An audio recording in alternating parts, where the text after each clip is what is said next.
Hello and welcome to day 1 of Eat Yourself Happy Challenge. I hope you're all good. I hope you're all raring to go on this Monday. I was hoping to send this out earlier, but hey ho, now you've got it. What are you going to do with it? So today is day 1 of the Eat Yourself Happy Challenge, and we will be covering 3 main things today. Firstly, what is mental health? Secondly, why are mental health conditions on the rise? And thirdly, what things can you think about, what things can you consider in your diet and your lifestyle that may contribute to poor mental health? So firstly, what is mental health?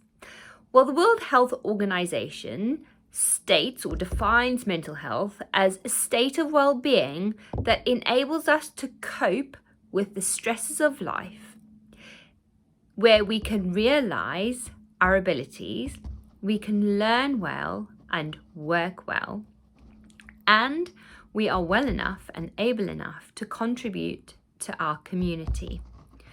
So what gets in the way of us being able to do this? What gets in the way of having a state of well-being that enables us to cope with the daily stresses of life? What gets in the way of us realizing our abilities? What gets in the way of learning well and working well? And what gets in the way of contributing to our community? Well, the things that I can think of and the things that I've listed are stress, and everyone I'm sure can attest to that. Having too much on, depression, anxiety. What about a lack of sleep?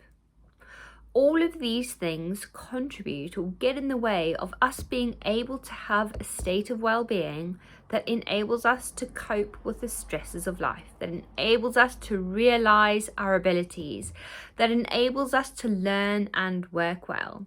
And I hope that through this week, I will be able to help you in achieving all of these things, in taking control of your mental health, in eating yourself happy. So why do we see that mental health conditions are on the rise these days? And there are a number of reasons for that. It can be that more people are seeking help. But definitely the contributing factors are our lifestyles, the amount of stress that we are under, our diets, and the amount of extra pressure that we have from the external environment. Not enough time outdoors. All of these things are important for our mental health and for our mental well-being. Diet plays a really, really large role in how we think, feel, and perform.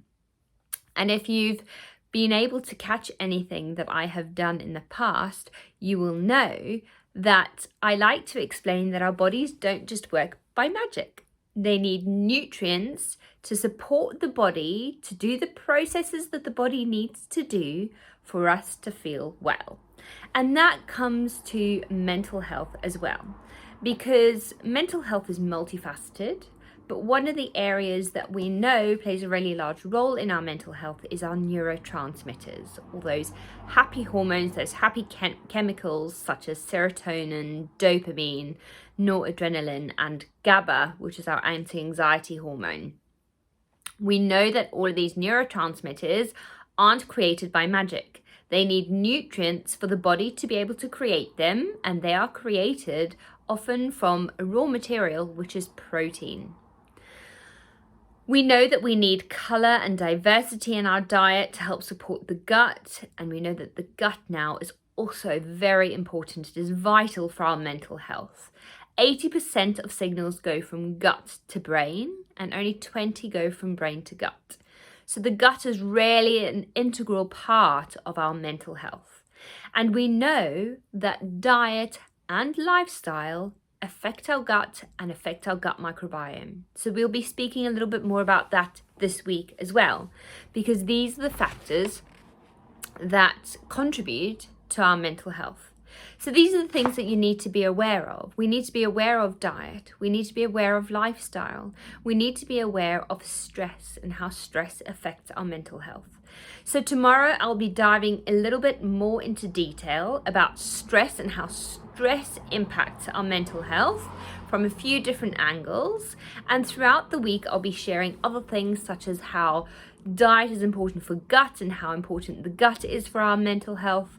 I'll be talking about inflammation and the role that inflammation has to play in our mental health. And hopefully through all of this, you will learn how you can take control of your mental health and how it can stop taking control of you. I'll be sharing some recipes this week. I'm only sending the recipe list out today, so I will give you a few days to get those goods in, to get those bits in, and I will start sharing recipes by Wednesday. So do go ahead, look at the shopping list, see what things you don't have on that, and get those in. I've got some nice discount codes in there for you too, because I am collaborating with the lovely Zoe from Raphael's Deli.